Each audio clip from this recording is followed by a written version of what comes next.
Hey, future nurses! In this video, we're diving into one of the most critical foundations of nursing care, fluid and electrolyte balance.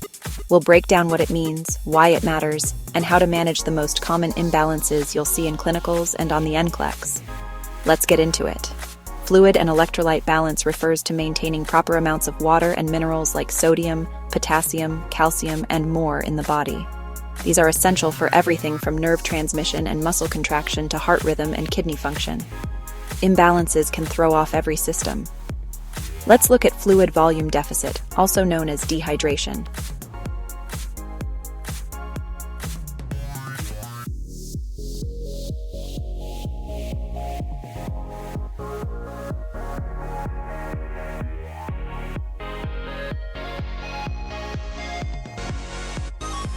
Fluid volume deficit and fluid volume overload are two critical conditions you'll frequently encounter in your nursing practice. Let's break them down.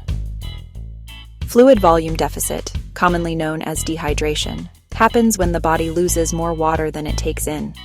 Symptoms include dry mouth, decreased urine output, and dizziness. Imagine a patient who's been vomiting or has severe diarrhea. They're at high risk for dehydration. On the flip side, fluid volume overload occurs when there's too much fluid in the body. This can lead to swelling, shortness of breath, and high blood pressure. Think about patients with heart failure or kidney disease. They're more prone to this condition. Proper management is key. For dehydration, you'll want to monitor fluid intake and output meticulously and administer IV fluids as needed. For fluid overload, diuretics can be used to help the body shed excess fluid. Remember, understanding these conditions and knowing how to respond can make all the difference in patient outcomes. Stay vigilant, stay informed.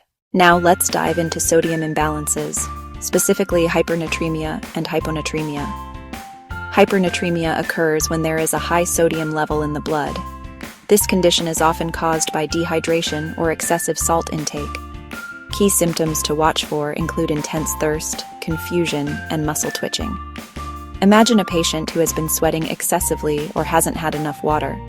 They could be at risk for hypernatremia. On the other hand, hyponatremia is characterized by a low sodium level in the blood. This can result from excessive water intake or certain medical conditions. Symptoms of hyponatremia include headache, nausea, and even seizures in severe cases. Picture a patient who has been overhydrating during a marathon or someone with a condition affecting their sodium regulation. Treatment for both conditions involves careful correction of sodium levels and addressing the underlying cause. For hypernatremia, this might mean increasing fluid intake or reducing salt consumption. For hyponatremia, it could involve fluid restriction or administration of sodium supplements. Understanding these imbalances is crucial for effective patient care. By recognizing the signs and knowing how to respond, you can significantly impact your patient's recovery and well-being. Now let's move on to potassium imbalances, hyperkalemia and hypokalemia.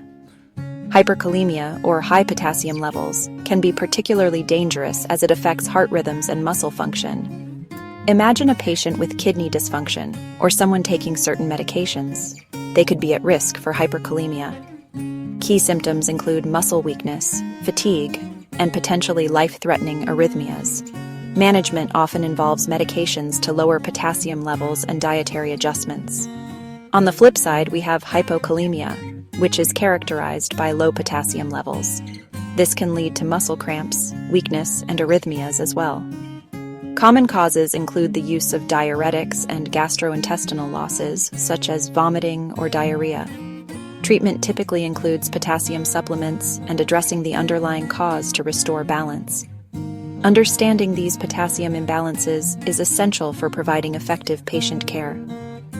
By recognizing the symptoms and knowing how to manage them, you can play a crucial role in your patient's recovery and overall health. Now, let's delve into calcium imbalances, hypocalcemia and hypercalcemia. Hypocalcemia, or low calcium levels, can be quite concerning. Imagine a patient experiencing muscle spasms, tingling sensations, or even cardiac issues.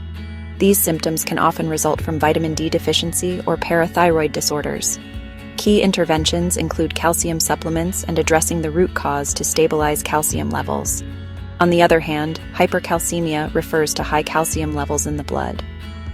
This condition can lead to fatigue, kidney stones, and bone pain. Common causes are hyperparathyroidism or malignancy. Management usually involves treating the underlying condition and normalizing calcium levels through medications or dietary changes. Understanding calcium imbalances is crucial for effective patient care.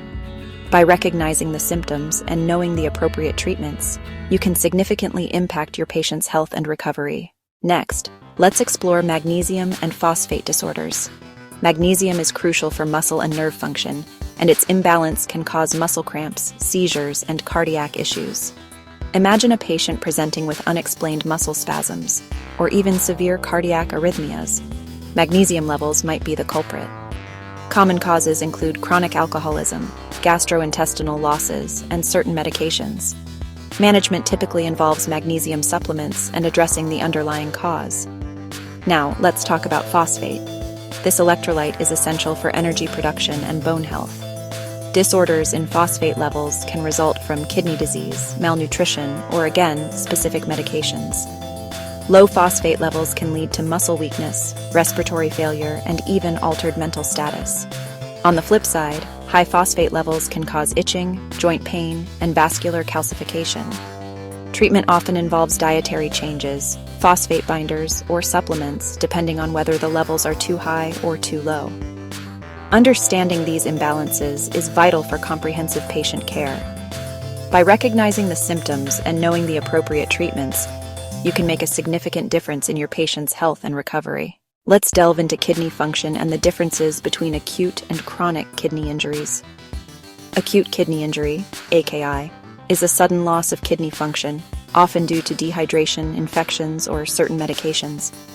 Imagine a patient who was perfectly fine yesterday, but today has swelling, decreased urine output, and fatigue.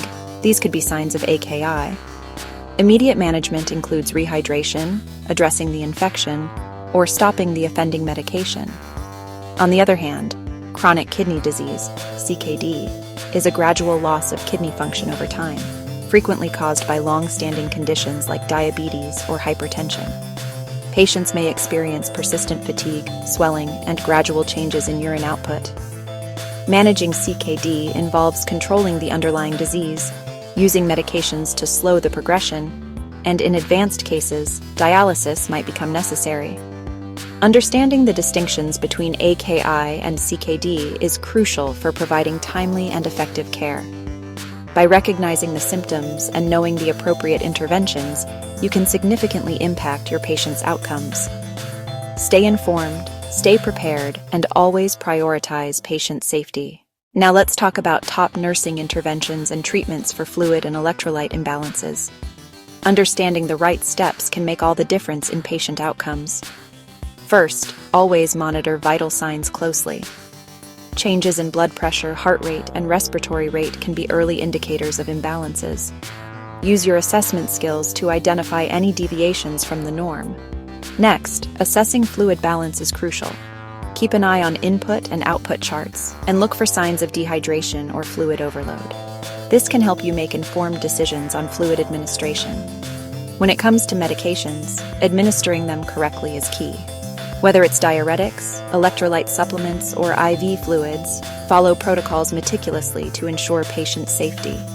Educating patients on dietary changes is another important intervention. For example, patients with hyperkalemia might need to avoid potassium-rich foods, while those with hyponatremia may need to increase their sodium intake. Providing clear, easy-to-understand instructions can empower patients to manage their conditions better. Timely intervention can prevent complications and improve patient outcomes. Always stay vigilant and proactive in managing these critical aspects of patient care. Remember, your role is vital in maintaining fluid and electrolyte balance.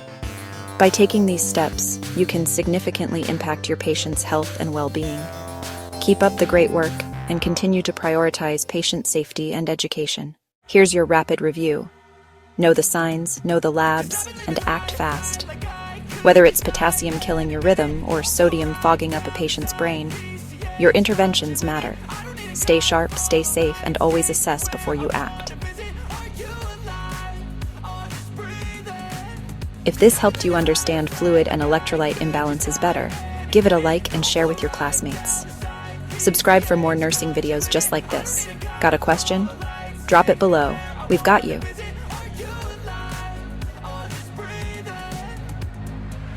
Flashing red lights, driving at night, windowless ride, feeling alive, nothing in sight, forever in flight, follow those lines, we're making this time.